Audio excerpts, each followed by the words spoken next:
দুপুর বন্ধুরা, আর আজকে আমি রান্না করব খাসির মাংস। অনেকদিন পরেই খাসির মাংস নিয়ে আসলো, তো ভাবলাম তোমাদের সাথে একটু শেয়ার করি। তো চলো দেখি আগে কি কি আমি করলাম, কি কি কাটলাম সেটাই। নিয়ে নিয়েছি আদা, রসুন আর একটা পেঁয়াজ কুচিয়ে নিয়েছি, এটাকে আমি শিলে বেটে নেবো।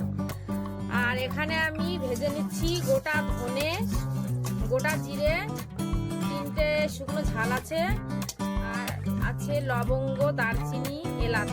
এগুলোকে আমি ভালো করে এই যে কড়াইতে ভেজে নিচ্ছি, এটাকে আমি শিলে বেটে নেবো। চলো বেটে নিই, দেখো।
আর এখানে নিয়ে নিয়েছি আমি ভেজে রাখা আলু, এই যে ভেজে নিয়েছি আলু, দেখো।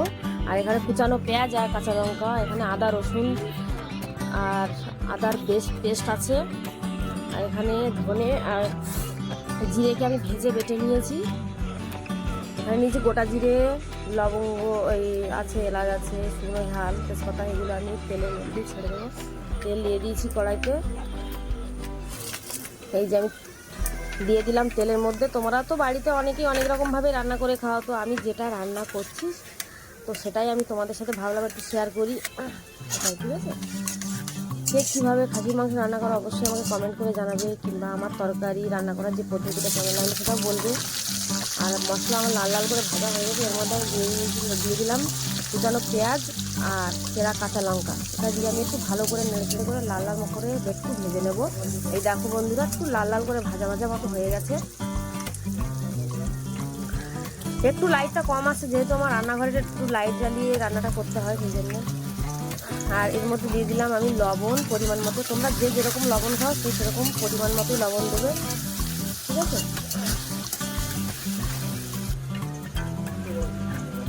রান্না করছি বন্ধুরা, কিভাবে রান্না করছি দেখতে থাকো তোমরা। রান্নাটা তোমাদের দিয়ে দেবো, অবশ্যই তোমরা দেখবে, কিংবা তোমাদের বাড়ি গিয়ে কীভাবে খাও কি না খাও রান্না করে অবশ্যই আমাকে জানাবে। আমি কীভাবে রান্না করছি সেটাই তোমাদের দেখাবো, ঠিক আছে।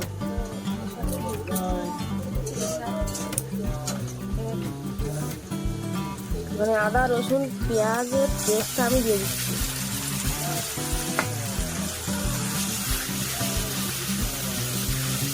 ভালো করে যত নাড়াচাড়া করে মশলা যত কষাবে তত কিন্তু রান্নার টেস্ট হয়। যতক্ষণ না মশলা কষাতে কষাতে তেল বেরোবে ততক্ষণ কষালে কিন্তু ভালো হয়, ঠিক আছে। যত মশলা একটু হালকা জল দিয়ে কিন্তু কষাতে হয়, আর সেভাবেই করবে, তাহলে কিন্তু ভালো হবে। আর এখানে দিয়ে দিলাম হলুদ দিয়ে একটু নাড়াচাড়া করে নেবো। তোমরা প্লিজ রান্নাটা একটু দেখো, হ্যাঁ।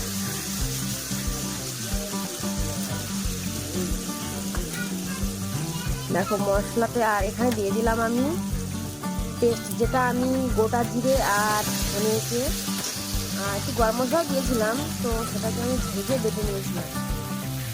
দেখো এটা আমি দিয়ে দিচ্ছি এর মধ্যে, দিয়ে ভালো করে নাড়াচাড়া করে নিচ্ছি। টমেটো কিন্তু দিলাম না বন্ধুরা, ঠিক আছে। আর এই যে মশলা ধোয়া জলটাও আমি দিয়ে দিলাম, দিয়ে ভালো করে নাড়াচাড়া করে নিচ্ছি যতক্ষণ না ওর তেল বেরোবে। আর এই যে তেল দেখো বেরিয়েও গেছে, এর মধ্যে আমি দিয়ে দিলাম লঙ্কার গুঁড়ো। লঙ্কা বেটে রান্না করলে কিন্তু ভালো হয়, তো যেহেতু গরম পড়েছে হাত খুব জ্বালা করে।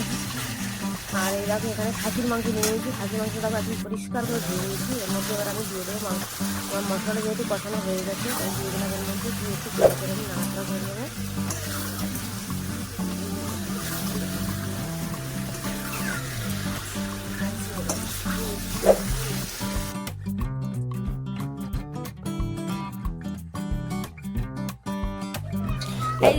ভালো করে মশলা আমি কষিয়ে নিচ্ছি, মশলা দিয়ে মাংসটা কষিয়ে নিচ্ছি, ঠিক আছে। আর এই রান্নাটা কিন্তু আমি প্রেসারে দেব না, এই রান্নাটা করব আমি একদম কড়াইতে। আর এই রান্না আমার কিন্তু জল দিয়ে দিয়েছিলাম, তোমাদেরকে দেখাতে পারলাম না জল দেওয়াটা। আর গরম মশলাটা দিয়ে দিয়েছি আমি, গরম মশলা দিয়ে কিন্তু একটু নাড়াচাড়া করে নিচ্ছি। জল মানে মশলা এই মাংসে যে আমি জলটা দিয়েছিলাম সেটা কিন্তু আমি ভিডিও করেছিলাম, বাট কীভাবে ডিলিট হয়ে গেছে বলতে পারছি না, তো তোমাদের আমি বলে দিলাম মুখে। এটা কিন্তু আমি প্রেসারে দিইনি, একদম কড়াইতেই করেছি রান্নাটা। তো রান্নাটার পদ্ধতি কেমন লাগলো অবশ্যই তোমরা বলবে। আর এই যে কালারটা দেখো, দূরের থেকেও তোমাদেরকে দেখাচ্ছি, কাছের থেকেও দেখাচ্ছি। আর এই যে কমপ্লিট হয়ে গেছে আমার রান্নার একদম পুরো তরকারিতে সর বসে গেছে, দুধে যেরকম সর বসে যায় সেরকম সর বসে গেছে তরকারিতে। আর এই যে রান্নাটা দেখো, দেখতে পাচ্ছ, সত্যি খাসির মাংস উফ খেতে যা লাগে না আমার, মানে খাসির মাংস হলে যেন আর কিছু চাই না, এরকম একটা ব্যাপার আর কি। হ্যাঁ, ভীষণই ভালো লাগে, আমার ভীষণ ভালো লাগে খাসির মাংস খেতে। তো আমার মতো তোমাদের কার কার ভালো লাগে খাসির মাংস খেতে অবশ্যই আমাকে একটু জানাবে, ঠিক আছে। আমার কিন্তু ভীষণ ভীষণ ভীষণ ভালো লাগে খাসির মাংস খেতে।